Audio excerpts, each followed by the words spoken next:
जो हमारा टॉपिक है वो है टाइप्स ऑफ मैट्रिसेस। इससे पहले हमने 4 टाइप्स ऑफ मैट्रिसेस पढ़े थे। मैंने आपको एग्जांपल्स में इनके बारे में बताया था। एक था पहला रो मैट्रिक्स। रो मैट्रिक्स वो मैट्रिक्स होता है जिसमें हमारे पास सिर्फ एक रो हो, नंबर ऑफ कॉलम्स कितने भी हो लेकिन रो सिर्फ उसमें एक हो, तो उसको हम फिर रो मैट्रिक्स कहते हैं। दूसरा कॉलम मैट्रिक्स था, same like row matrix. Row matrix में रो एक होता है, तो कॉलम मैट्रिक्स में कॉलम एक होता है। उसमें नंबर ऑफ रोज डिफरेंट हो सकते हैं लेकिन कॉलम सिर्फ एक होता है। नंबर 3 स्क्वायर मैट्रिक्स था। स्क्वायर मैट्रिक्स में ये बात होती थी कि इसमें नंबर ऑफ रोज और नंबर ऑफ कॉलम्स इक्वल होंगे। मतलब अगर एक रो हो तो एक ही कॉलम होगा, 2 रोज हो तो 2 कॉलम, 3 रोज 3 कॉलम, इस तरह। तो 1x1, 2x2, 3x3, ये सारे मैट्रिसेस जो होते हैं इनको स्क्वायर मैट्रिक्स कहा जाता है। फिर नंबर 4 था रेक्टेंगुलर मैट्रिक्स। जिस तरह स्क्वायर मैट्रिक्स में नंबर ऑफ रोज और नंबर ऑफ कॉलम्स बराबर होते हैं, तो जब बराबर नहीं होते फिर उसको हम रेक्टेंगुलर मैट्रिक्स कहते हैं। सपोज आपके पास नंबर ऑफ रोज 1 हो और number of column 2, 1x2 matrix हो गया, तो ये रेक्टेंगुलर होगा। मतलब जो मैट्रिक्स स्क्वायर ना हो वो रेक्टेंगुलर होगा।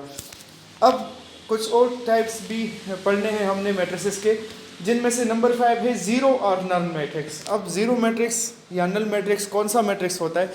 सिंपल सी डिफिनीशन है इसकी। Any matrix, whether it is rectangular or square, in which all elements are zero, is known as zero matrix or null matrix। मतलब कोई भी मैट्रिक्स जिसमें सारे एलिमेंट जीरो हो, मतलब कोई भी एलिमेंट हो उस वो जीरो के अलावा कोई कुछ और ना हो, बस सारे के सारे जीरो हो जाए। ऑर्डर की इसमें कोई बात नहीं, स्क्वायर मैट्रिक्स भी हो सकता है, रेक्टेंगुलर भी हो सकता है। तो ऐसे सारे मैट्रिसेस जिनमें नंबर ऑफ एलिमेंट जीरो हो उनको हम जीरो मैट्रिक्स कहते हैं। और इसको दूसरा नाम नल मैट्रिक्स का दिया जाता है और इसको रिप्रेजेंट किया जाता है ओ से। अब यहाँ पर मैंने आपको एग्जांपल्स में पहला लिखा है ओ और इसके साथ नीचे सबस्क्रिप्ट में 2x2 लिखा है। 2x2 का मतलब ये इसका ऑर्डर रिप्रेजेंट करता है कि ये null matrix of order 2x2 है। तो इसमें देखिए 4 एलिमेंट्स है, चारों के चारों जीरो है, 2 रोज है और 2 कॉलम, इसी वजह से मैंने इसको ओ 2x2 कहा है। नेक्स्ट एग्जाम्पल ओ 3x1, मतलब 3 रोज और 1 कॉलम है इसमें और सारे एलिमेंट्स इसमें भी जीरो है, इसलिए ये भी नल मैट्रिक्स है ऑर्डर 3x1 का। Next example null matrix order 3x2 का, मतलब 3 रोज और 2 कॉलम, सारे एलिमेंट्स उसमें भी जीरो, और लास्ट नंबर एक रो मैट्रिक्स है उसमें भी सारे एलिमेंट जीरो है, तो इसका ऑर्डर है 1x3। नेक्स्ट टाइप की तरफ बढ़ने से पहले हम एक चीज़ पढ़ लेते हैं, मेन डायगोनल और principal diagonal of a square matrix. कोई स्क्वायर मैट्रिक्स हो तो उसमें हमेशा के लिए हमारे पास एक प्रिंसिपल डायगोनल होता है जिसको मेन डायगोनल भी कहा जाता है, और इसका एक रोल होता है मुख्तलिफ टाइप में जो हम इसके बाद पढ़ेंगे भी। तो इस पर थोड़ी सी बात करते हैं। आप पहले देखिए, मैंने आप एक 2x2 का मैट्रिक्स लिया है जिसमें कि 4 एलिमेंट्स है A B C D, उसमें 2 रोज है 2 कॉलम है। तो आप देख सकते हो ये जो मैंने इन सर्कल किया है ये ए और डी एलिमेंट, तो इसको मेन डायगोनल या प्रिंसिपल डायगोनल कहा जाता है। इसी तरह ऑर्डर 3x3, हर स्क्वायर मैट्रिक्स में ये मेन डायगोनल बनता है। 3x3 के ऑर्डर में आप देखें, 3x3 के ऑर्डर में 9 एलिमेंट होते हैं एक मैट्रिक्स में, मतलब 3 रोज होते हैं 3 कॉलम्स, हर रो में 3 एलिमेंट, हर कॉलम में 3 एलिमेंट। तो इसमें भी आप देखें ये मैंने ए ई और आई को इन सर्कल किया हुआ है, तो ये हमारे पास इसमें मेन डायगोनल बनता है। तो हर स्क्वायर मैट्रिक्स के लिए आप देख सकते हैं उसमें ऐसा आप ड्रा कर सकते हैं, मेन डायगोनल या प्रिंसिपल डायगोनल इसमें बनता है। लेकिन ये रेक्टेंगुलर मैट्रिक्स में नहीं बनता, मतलब जिसमें नंबर ऑफ रोज और कॉलम बराबर ना हो उसमें नहीं बनता, उसमें आप ट्राई कर भी सकते हैं। तो 1x1 में तो चूंकि एक ही एलिमेंट होता है तो उसी को फिर मेन डायगोनल या प्रिंसिपल डायगोनल कहा जाता है। और ऑर्डर 4x4 का भी मैंने ड्रा कर दिया। ऑर्डर 4x4 के मैट्रिक्स में कितने एलिमेंट होंगे? 4 4s are 16, तो इसमें 16 एलिमेंट्स होते हैं। तो उसमें भी आप देख सकते हैं कि उसमें भी मेन डायगोनल हमारे पास बन रहा है। पहले रो का पहला एलिमेंट, दूसरे रो का दूसरा एलिमेंट, तीसरे रो का तीसरा एलिमेंट, और अप टू सो ऑन, ये सारे ये मेन डायगोनल के एलिमेंट्स होते हैं। तो ये मेन डायगोनल की बात हो गई। अब ये हमें चाहिए नेक्स्ट कुछ टाइप्स ऑफ मैट्रिसेस में। तो हमारा जो नेक्स्ट टाइप है मैट्रिसेस का वो है डायगोनल मैट्रिक्स। अब डायगोनल मैट्रिक्स कौन सा मैट्रिक्स होता है?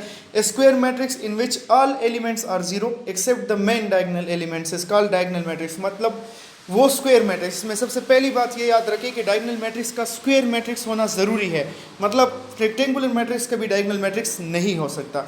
अब कोई स्क्वायर मैट्रिक्स जिसमें सारे एलिमेंट जीरो हो except the main diagonal elements is called diagonal matrix. मतलब अगर मेन डायगोनल एलिमेंट जीरो ना हो और बाकी सारे जीरो हो जाए तो उस ऐसे मैट्रिक्स को डायगोनल मैट्रिक्स कहा जाता है। मेन डायगोनल क्या था वो मैंने इससे एग्जांपल में बता दिया। अब इसके एग्जांपल्स देखें डायगोनल मैट्रिक्स के। पहला एग्जांपल लेके ये एक स्क्वायर मैट्रिक्स है, 2 रोज 2 कॉलम है, और उसमें मेन डायगोनल के एलिमेंट्स जीरो नहीं है, मतलब 1 2 है और बाकी एलिमेंट जीरो है। दूसरे एग्जांपल में देखें, मेन डायगोनल के एलिमेंट -1 और 3 है, बाकी जीरो है। तीसरे एग्जांपल में मेन डायगोनल के एलिमेंट्स ए बी है और बाकी जीरो है। इसी तरह लास्ट एग्जांपल में भी आप देख सकते हैं, वो 3 क्रॉस 3 स्क्वायर मैट्रिक्स है, मेन डायगोनल के एलिमेंट्स 2 3 -1 है और बाकी सारे जीरो। तो ऐसे सारे मैट्रिसेस जिसमें डायगोनल एलिमेंट या main diagonal elements non zero हो और बाकी नॉन डायगोनल एलिमेंट जीरो हो, तो ऐसे मैट्रिक्स को कहा जाता है डायगोनल मैट्रिक्स। इसके बाद जो नेक्स्ट टाइप है हमारे पास वो है स्केलर मैट्रिक्स। डायगोनल मैट्रिक्स के बाद आता है स्केलर मैट्रिक्स। अब स्केलर मैट्रिक्स कौन सा मैट्रिक्स होता है? ये और डायगोनल मैट्रिक्स की तरह ही होता है, इसमें छोटा सा चेंज होता है। A square matrix in which all elements are zero, इसमें भी वही बात कि बाकी सारे एलिमेंट जीरो होंगे except the main diagonal elements. तो यहाँ तक तो ये बिल्कुल डायगोनल मैट्रिक्स की तरह ही डिफिनीशन हो गई कि इसमें भी बाकी सारे एलिमेंट जीरो होते हैं, मेन डायगोनल के एलिमेंट जीरो नहीं होते। लेकिन इसमें एक और बात होती है, in main diagonal elements are equal, इसमें जो मेन डायगोनल एलिमेंट्स होंगे वो सारे के सारे एक जैसे होंगे, वो बराबर होंगे। तो इसको हम एक और तरीके से भी इसकी डिफिनीशन कर सकते हैं कि A diagonal matrix in which all elements of the main diagonal are same is called scalar matrix. मतलब ये डायगोनल मैट्रिक्स का ही एक टाइप है। स्केलर मैट्रिक्स जो है ये डायगोनल मैट्रिक्स का ही एक टाइप है, लेकिन इसमें होता क्या है, इसके मेन डायगोनल के एलिमेंट्स एक जैसे होते हैं। तो इसके एग्जांपल्स को देखें। पहला एग्जांपल 2 क्रॉस 2 मैट्रिक्स का लिया है मैंने। तो मेन डायगोनल पर आप एलिमेंट्स देख सकते हैं वो 5 5 है, नॉन डायगोनल एलिमेंट 0 0 है। तो ये एक स्केलर मैट्रिक्स है। ये डायगोनल की डिफिनीशन को भी सेटिस्फाई करता है, लेकिन है ये स्केलर मैट्रिक्स क्योंकि इसमें सेम है डायगोनल के एलिमेंट्स। फिर दूसरे एग्जांपल में देखें, 3 क्रॉस 3 मैट्रिक्स है, मेन डायगोनल के एलिमेंट्स तीनों बराबर है, 3 3 3 है और बाकी सारे जीरो है। तो इसका मतलब ये भी एक स्केलर मैट्रिक्स हो गया। और थर्ड नंबर एग्जांपल, इसमें मेन डायगोनल के एलिमेंट्स -2 है और बाकी सारे जीरो। तो ये भी स्केलर मैट्रिक्स की एक एग्जांपल हो गई। तो ऐसे सारे मैट्रिसेस जिसमें डायगोनल एलिमेंट्स बराबर हो, नॉन डायगोनल एलिमेंट्स सारे जीरो हो, तो इसको स्केलर मैट्रिक्स कहा जाता है। छोटी सी बात नोट करें जो कि एमसीक्यूज में भी आ सकती है कि every scalar matrix is a diagonal matrix but every diagonal matrix is not a scalar matrix. Scalar matrix चूंकि डायगोनल मैट्रिक्स की ही एक टाइप है, तो हर स्केलर मैट्रिक्स डायगोनल ज़रूर होता है, क्योंकि डायगोनल में ये था कि उसमें सिर्फ ये बात होती थी कि नॉन डायगोनल एलिमेंट जीरो होने चाहिए, तो वो स्केलर में भी होते हैं। लेकिन हर डायगोनल मैट्रिक्स स्केलर नहीं होता। डायगोनल में डायगोनल एलिमेंट्स चेंज भी हो सकते हैं, लेकिन स्केलर में उनका सेम होना ज़रूरी है। टाइप नंबर 8 आइडेंटिटी मैट्रिक्स या यूनिट मैट्रिक्स। अब ये भी इन्हीं दोनों की तरह है। ये इस आइडेंटिटी मैट्रिक्स फिर स्केलर मैट्रिक्स का एक टाइप होता है। तो इसको डायगोनल भी कह सकते हैं, स्केलर भी कह सकते हैं, लेकिन इसका अपना नाम है आइडेंटिटी मैट्रिक्स या यूनिट मैट्रिक्स। इसकी डिफिनीशन क्या है? A square matrix in which all elements of the main diagonal are 1 and all other elements are 0। मतलब इसमें भी मेन डायगोनल के अलावा बाकी सारे एलिमेंट जीरो होंगे, जिस तरह के डायगोनल में और स्केलर में था। लेकिन इसमें मेन डायगोनल पर जो एलिमेंट्स होंगे वो क्या होंगे? वो सारे के सारे 1 होंगे। तो इसको डिनोट किया जाता है आई से। आई आइडेंटिटी मैट्रिक्स को रिप्रेजेंट करता है। तो इसके एग्जांपल्स को देखें। पहला एग्जांपल मैंने लिया है I1 और इज इक्वल टू वो 1 के बराबर। I1 का क्या मतलब? स्क्वायर मैट्रिक्स के ऑर्डर में ये बात याद रखें कि स्क्वायर मैट्रिक्स होते हैं जिसमें नंबर ऑफ रोज और कॉलम बराबर होते हैं। तो स्क्वायर मैट्रिक्स ऑफ ऑर्डर 1 का मतलब 1 क्रॉस 1, एक रो एक कॉलम। ऑर्डर 2 का मतलब 2 क्रॉस 2, ऑर्डर 3 का मतलब 3 क्रॉस 3 और अप टू सो ऑन। तो अगर आपको कभी कहा जाए कि स्क्वायर मैट्रिक्स ऑफ ऑर्डर 2 तो 2 क्रॉस 2 होगा। इसी तरह तो इसमें जो पहला एग्जांपल मैंने आपको दिया है वो तो ऑर्डर 1 क्रॉस 1 का हो गया, वो 1 है। उसमें चूंकि एक ही एलिमेंट होता है तो बस ये हो गया। 2 क्रॉस 2 ऑर्डर का जो आइडेंटिटी मैट्रिक्स होता है उसके लिए आप देखें तो डायगोनल एलिमेंट्स 1 1 है, नॉन डायगोनल एलिमेंट 0 0 है। इसी तरह 3 क्रॉस 3 में डायगोनल एलिमेंट्स सारे 1 1, नॉन डायगोनल एलिमेंट 0। तो ये आइडेंटिटी मैट्रिक्स की एग्जांपल हो गई। इसमें डायगोनल एलिमेंट सारे के सारे 1 होंगे, नॉन डायगोनल सारे के सारे 0 होते हैं। आइडेंटिटी मैट्रिक्स की अपनी कुछ खूबियाँ है, फिर इसकी कुछ प्रॉपर्टीज़ है, वो फिर हम आगे जाकर पढ़ेंगे। अभी जस्ट इसकी डिफिनीशन आपको क्लियर करवानी थी। ट्रांसपोज ऑफ ए मैट्रिक्स, हमारे पास जो नेक्स्ट टॉपिक है वो ट्रांसपोज ऑफ ए मैट्रिक्स है। ये हमें नेक्स्ट 2 डिफिनीशंस में चाहिए होगा टाइप्स ऑफ मैट्रिसेस में, इसीलिए इसको डिस्कस कर लेते हैं। Suppose we have matrix a of any order, इसके लिए स्क्वायर का होना ज़रूरी नहीं। याद रखें डायगोनल, स्केलर और आइडेंटिटी मैट्रिक्स में स्क्वायर का होना ज़रूरी था। अगर एक मैट्रिक्स स्क्वायर मैट्रिक्स होगा तो तभी हम डायगोनल या स्केलर या आइडेंटिटी चेक कर सकते हैं। उन तीनों में रेक्टेंगुलर मैट्रिक्स के लिए वो तीन नहीं हो सकते। कोई रेक्टेंगुलर मैट्रिक्स कभी डायगोनल नहीं हो सकता, कभी स्केलर नहीं हो सकता, कभी आइडेंटिटी नहीं हो सकता। ट्रांसपोज में ऑर्डर की बात नहीं है, रेक्टेंगुलर के लिए भी कर सकते हैं, स्केल और स्क्वायर के लिए भी कर सकते हैं। Suppose we have matrix of any order, then the matrix obtained by interchanging the rows and columns of the matrix a is called transpose of a and it is denoted by a T.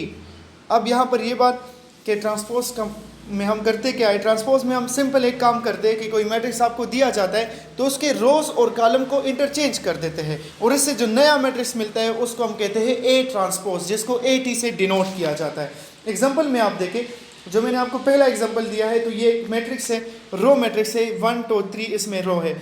तो फिर A transpose मैंने कैसे मालूम किया, ये जो रो है इसको मैंने चेंज कर दिया है कॉलम में। 1 2 3 रो था और ये चेंज हो गया किस में, कॉलम में, तो फिर ये ए ट्रांसपोज बन गया।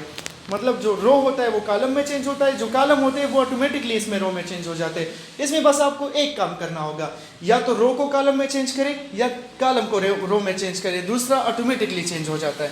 ठीक है, नेक्स्ट एग्जांपल को आप देखें। नेक्स्ट एग्जांपल में हमारे पास ए मैट्रिक्स है जो कि है 2 3 4 5 और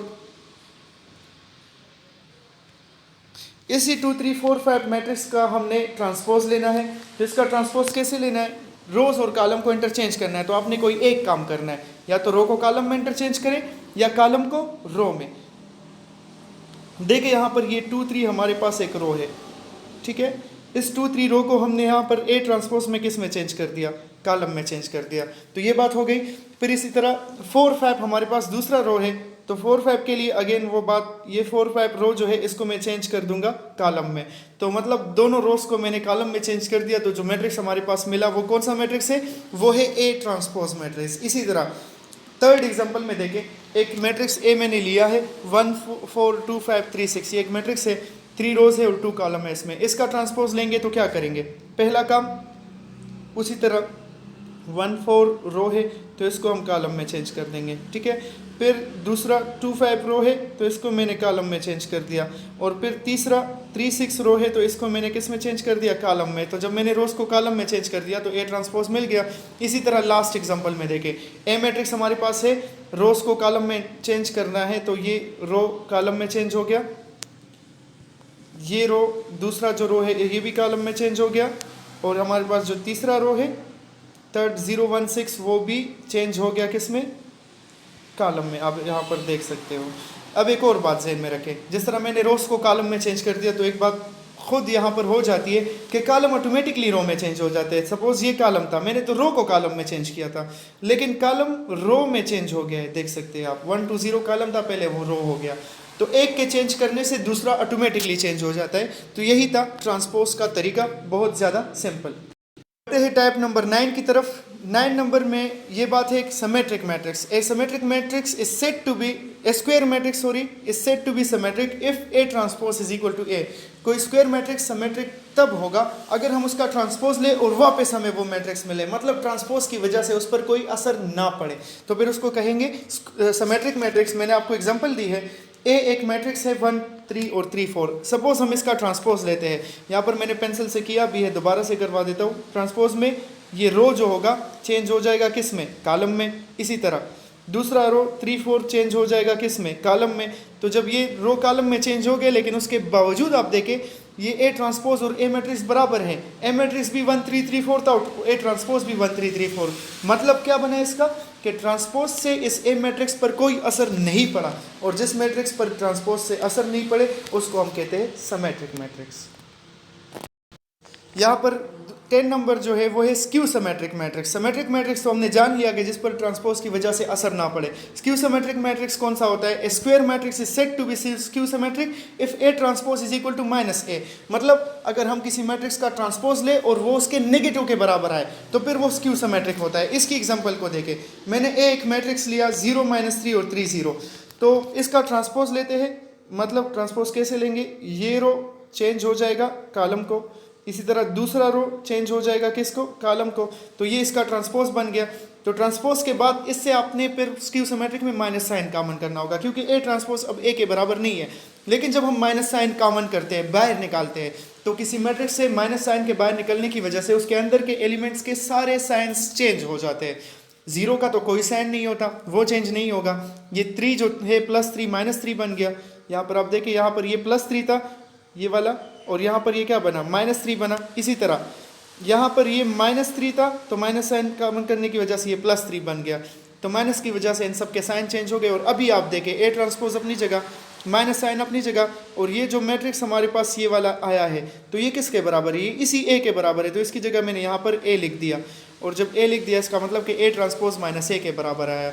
तो ये जो गिवन मैट्रिक्स था ट्रांसपोज की वजह से ये नेगेटिव ए के बराबर आया, तो इसका मतलब कि ये स्क्यू सिमेट्रिक है। तो आज के लिए ये हमारे टाइप्स ऑफ मैट्रिसेस थे। फिर इसके बाद एक्सरसाइज 1.2 इंशाल्लाह नेक्स्ट वीडियो में वो करेंगे। और कुछ और टाइप्स मैट्रिसेस के होते हैं लेकिन वो यहाँ पर आपके बुक में डिस्कस नहीं किए गए। तो इसके लिए इतना ही काफ़ी है, आप लोग इनको स्टडी करें।